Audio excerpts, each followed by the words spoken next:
Quando a gente pensa em Tony Stark, o que vem à mente? Gênio, bilionário, vingador, né? Essa é a imagem que todo mundo conhece, o ícone da cultura pop. Mas olha, por trás daquele capacete dourado e do reator do peito, existe uma mente muito, mas muito mais complexa e às vezes bem sombria. O herói que a gente viu nos cinemas é só a ponta do iceberg. Essa frase, ela praticamente definiu o que é ser um herói para uma geração inteira. É uma declaração de poder, de identidade, de assumir a responsabilidade. Só que, nos quadrinhos, essa mesma identidade foi construída em cima de segredos, de traumas e de decisões que levaram o Tony Stark para um caminho que ficava bem longe do heroísmo que a gente imagina.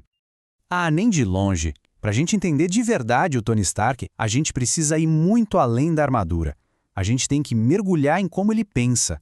É a mente de alguém que vive no futuro, que é obcecado por controle e que caminha numa linha muito, muito tênue entre salvar o mundo e se tornar um tirano.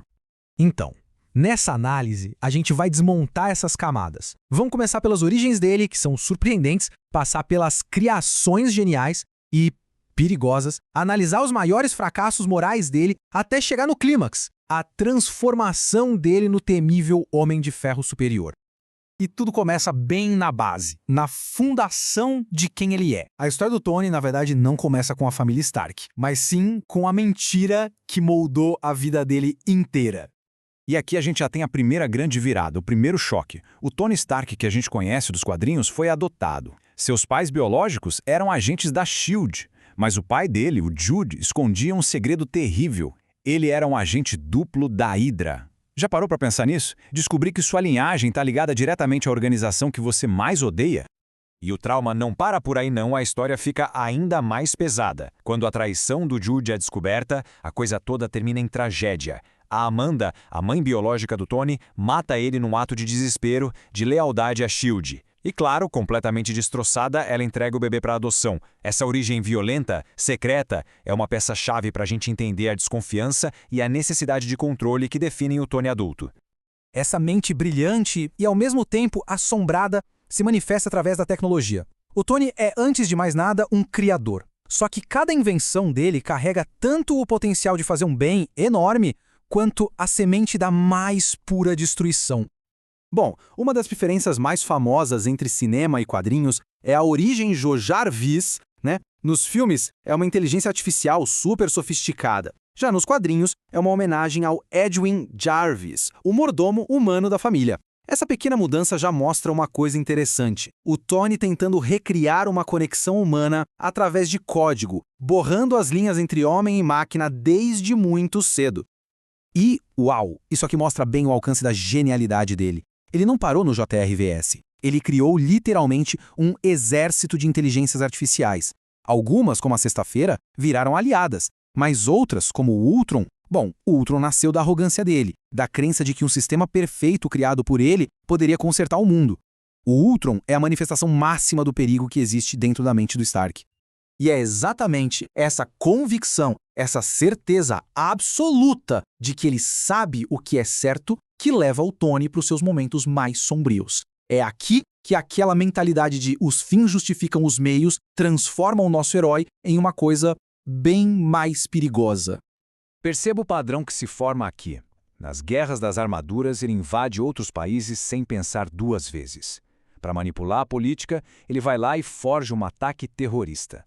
E na guerra civil, aí ele joga qualquer escrúpulo pela janela. Cria uma prisão desumana, contrata vilões e, no ato de arrogância máxima, ele decide que pode simplesmente clonar um deus para usar como arma.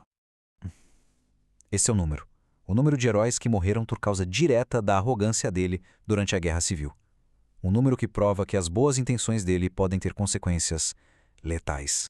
Então o ponto crucial é este. O Ragnarok, aquele clone instável do Thor que ele criou, mata a sangue frio o herói Golias. E não foi um acidente, não foi um efeito colateral. Foi o resultado direto da decisão do Tony de que vencer era mais importante que qualquer princípio ético na guerra que ele mesmo começou.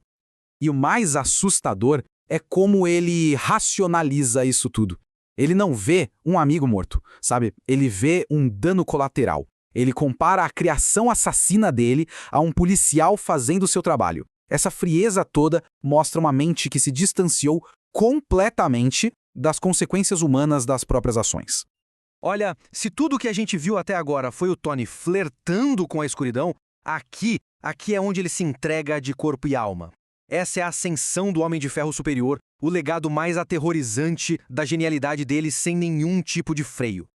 O que causou isso foi um evento chamado inversão, que basicamente inverteu a bússola moral dele. Mas o mais importante para entender aqui é que o feitiço não criou um novo Tony. Ele só removeu o filtro, removeu a consciência. O que sobrou foi o puro ego, a ambição e o narcisismo dele em sua forma mais desenfreada.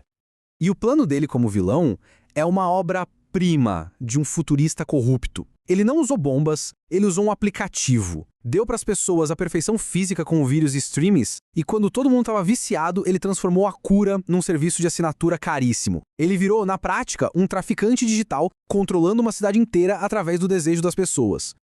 A crueldade dele se tornou pessoal, sádica. E o maior exemplo disso foi com o Demolidor. Ele usou o Extremis para curar a cegueira do Matt Murdock, um verdadeiro milagre. E quando o Matt se opôs a ele, o que o Tony fez? Desfez o milagre. Mergulhou ele de volta na escuridão, só para provar que podia. E como esse comentário diz, atormentar o Demolidor, que é tipo a bússola moral daquele universo urbano da Marvel, é cruzar uma linha sem volta. Ele não era mais um herói com falhas. Ele era um monstro que sentia prazer no poder que tinha sobre os outros. A solução foi tão tecnológica quanto o problema. A mente do Tony foi restaurada a partir de um backup antigo, de antes da inversão. Mas assim, isso não é bem um final feliz. É um remendo. O herói voltou, mas o conhecimento do que a mente dele é capaz de fazer, sabe, o legado do Homem de Ferro Superior, isso nunca desapareceu de verdade. Então, no final das contas, quem é Tony Stark? A resposta não é simples, né?